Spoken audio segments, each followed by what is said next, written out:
Hello viewers, in today's video we are going to talk about a very important terminology which is called BOD. Okay, before that we must go through a kind of certain informations, that is uh, how many types of physical and chemical characteristic of the water we have. So we gradually divide the characteristic of water into three segments. The first one is the physical characteristics of water that we see with our own eyes, that is turbidity, color, taste and odor. Okay, in my previous videos I have talked a lot about them. I have also saw some numericals on them. Okay, and then we have the chemical parameters. Among them, the chemical parameters, we have a term which is called BOD, and we all know that the BOD is nothing but the biochemical oxygen demand of the water. Okay, and it basically measures or computes the amount of oxygen required by the microorganisms to degrade the biodegradable organic matter in the water. Okay, and we also know that the relationship, there is another term which is called chemical oxygen demand of the water. So it basically measures the total amount of oxidizable substances using a strong chemical oxidant. Okay, there is also another term which is called total organic carbon, which measures the total carbon present in organic compounds and which is independent of biological or chemical degradability. Together these parameters give the picture of the organic pollution, or you can also say that this whole BOD, TOC, COD, they give you the total picture about the strength of the water, strength of the wastewater, or strength of the sewer water or sewage water. Okay, in all these scenarios BOD is always lesser or lower than COD. Okay, and these are all also the indicators of the wastewater pollution. Okay, so there is a general hierarchical relationship between the BOD and COD, and BOD basically indicates the biodegradability indicator. Okay, so when BOD upon COD is greater than 0.5, it means this is highly biodegradable. When it is less than 0.2, it means the water is industrial or toxic or low biodegradable.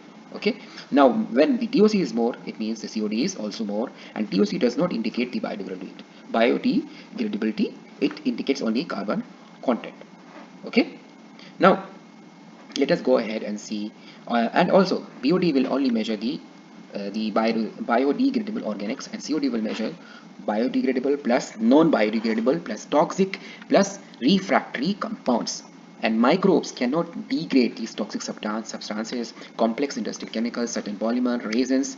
Okay, and BOD reflects true biodegradability. It is important for sewer treatment plant design and environmental regulations, and it is slow. It takes around 5 days, and it is affected by the microbial activity, toxins, nitrification. COD is faster. These are the pros of that. And cons of the BOD is slower. It is affected by microbial activity, toxins, nitrification. And COD is faster. It measures the total load, and it is highly consistent and reproducible. The negativities or the cons are uses hazardous chemicals, that is potassium chromate, and it does not show the biodegradability. Okay. Now, usually when we measure the BOD, okay, we saw this. Okay, we measure the BOD, it means we are measuring the dissolved oxygen. So we all know that fish and other aquatic organisms need dissolved oxygen in the water to survive. The higher the level of BOD in dissolved oxygen, the better the quality of the water, and the solubility of dissolved oxygen depends on temperature, and high altitude means height. Okay, so at 0 degrees C it's 14.6, 10 degrees C 11.3, can see it's decreasing, 20 degrees C 9.3, 30 degrees C 7.6. So it has a relationship between with the temperature. These values represent the solubility of oxygen at saturation point. DO can be measured by wet chemical method, I mean the titration, that's Winkler method, or the simple electrodes. And these are the important information about the BOD. I already told you what is the definition of the BOD. Okay, now the DO. Okay, the water holds a limited amount of DO. Okay, as it comes from the diffusion from the atmosphere air water interface. So as soon as you bring the sample, you have to do the BOD of the water. Now, the other organisms like photosynthetic organisms such as plants and algae, they also produce oxygen when there is sufficient light. During times of insufficient light, some organisms they consume the oxygen from the DO of the water. So the BOD samples degrade significantly during storage between collection and analysis. So you have to hold these samples at 4 degrees C and analyze within 6 hours. The sample required to warm to 20 degrees C. We have to keep in the incubator or a closed room. Now, the BOD concentration in the most wastewater exceeds the concentration of DO available in an air saturated sample. So, we have to dilute the sample before incubation to bring the oxygen demand and supply into the required balance. And also, if there is insufficient amount of nutrients, so you have to add these nutrients for that would be required for the bacterial growth. Okay, and these nutrients added to buffered solution. So also make sure the pH of the solutions is in the range of 6.5 to 7.5. The poor quality of the dilution water will affect your BOD results. Now this is 5D BOD test. So this test is basically talking about the titration method. So you have to take the BOD bottle, okay, and also you have to fill it, okay, and you have to use the airtight bottles and make sure they are clean with detergent, is thoroughly drained before use. And the temperature should also maintain, and also make sure the incubator that you're using, that should be well controlled at 20 degrees C plus or minus. And also if you have to do seeding, then you will add enough amount of nutrients, and also samples should be neutralized to pH. This is the necessary conditions. Either you add a base or acid to make sure the pH is in the range.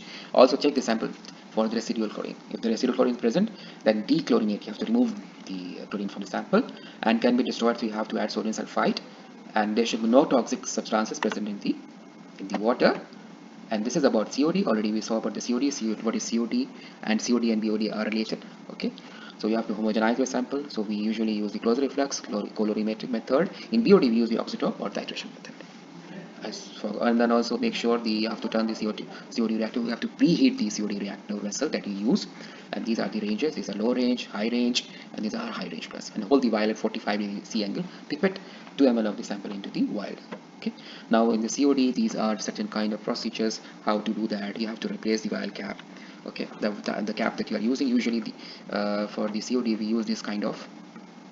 I'll show you here. So these are COD hatch kits.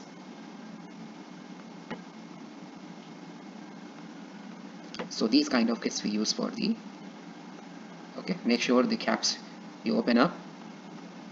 Okay, so you have to hold the vial by cap over a sink, invert gently several times to mix the contents. If you're adding a sample, make sure they are very well mixed. And also you have to make a blank sample. Usually for blank you use the DI water or okay, DI water which doesn't have any ions or any kind of, so, or you have to make serial dilutions and make several these concentrations from the standard that you have in the laboratory. Okay, so usually the COD hatch standards, they come like this, these bottles. Okay, so they are provided from the manufacturers. So you will use the concept of serial. So you will heat the vials and turn off the reactor, and also after heating to 120 degrees you will cool. And these are the differences between the COD and BOD. We already saw this, and also about this we already saw this, how we will deal with this, which will use the incubator, which will use the UV, which will not be use the UV. Usually for COD we prefer to use the UV visible spectrophotometer, or you can use the simple titration method. And these are the important informations. For example, if you have the COD is 2150, BOD is this much, so you can add them. So this relation, this is around 1.95. Similarly this one, so it's around 1.89 in this one. This is, and similarly you can make the ratios of them. Okay, now COD, we already see this. What is the definition of COD? This is all about the information about the COD and BOD.